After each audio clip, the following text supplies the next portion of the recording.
ఉన్నత విద్య కోసం విదేశాలకు వెళ్లి పుట్టినరోజే మృత్యురోగాలకు చేరిన సంఘటన సంగారెడ్డి జిల్లా పటాన్చేరు మండలం ఇంద్రేశం గ్రామంలో చోటు చేసుకుంది.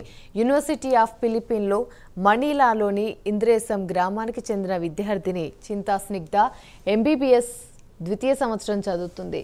విద్యార్థిని అనుమానాస్పద స్థితిలో మృతి చెందినట్లుగా సమాచారం రావడంతో వారి కుటుంబం విషాద ఛాయలు అలుముకున్నాయి.